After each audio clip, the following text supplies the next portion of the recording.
یو ورو سوال کړی دی چې چاره ته دوه دعاګانې رالیږلي دي چې دا د روژه ماتي په ټیم کې ویل پکار دي. نو زه تپوس کوم چې دا دوه دعاګانې شتي او که نه. اولنۍ دعا دا ده اللهم لك صمت وعلى رزقك افطرت. یو خو دا دعا وي چاره ته ویلي چې وایه. دویمه دا چې اشهد ان لا اله الا الله استغفر الله اسألك الجنه واعوذ بك من النار. دا دعا شتي او که نه. الجواب دا اولنۍ دعا چې کومه ده ده اللهم لك صمت وعلى رزقك افطرت، دا د مسلمانانو کې ډېره مشهوره ده. اللهم لك صمت وعلى رزقك افطرت. امام ابو داود راوړی خو سندن دا دعا کمزوري ده. اللهم لك صمت وعلى رزقك افطرت دا دعا سندن کمزوري ده. ها د دې په ځای موږ سره بل ذکر شتي که نه؟ بل ذکر شتي امام ابو داود راوړی دی. روژه ماتي په ټیم کې ذهب الظما وابتلت العروق وثبت الاجر ان شاء الله. دا موږ سره شتي او دا ښه صحیح سند والا دعا ده امام ابو داود راوړی دی یا ذکر دی.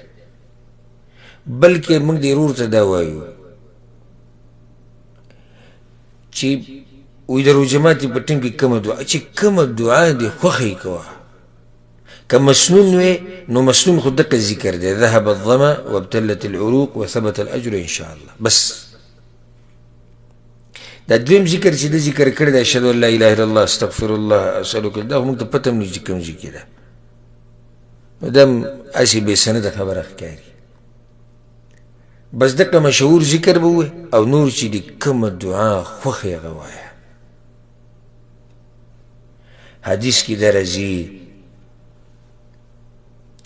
پیغمبر صلی اللہ علیہ وسلم وی ثلاثة لا ترد دعوتهم. درې قسمه خلق دی چې د هغوی دعاګانې نه رد کېږي. درې قسمه خلکو دعاګانې نه رد کېږي. دا حدیث امام احمد راوړی. هغه درې کسان څوک دي؟ الامام العادل والصائم حتى يفطر. عدل او انصاف کوونکی باچا او روجتی انسان د روژه ماتي پورې چې دې څه دعاګانې غواړي الله یې قبلوي. او دریم مظلوم انسان چې ظلم ورسره وشي.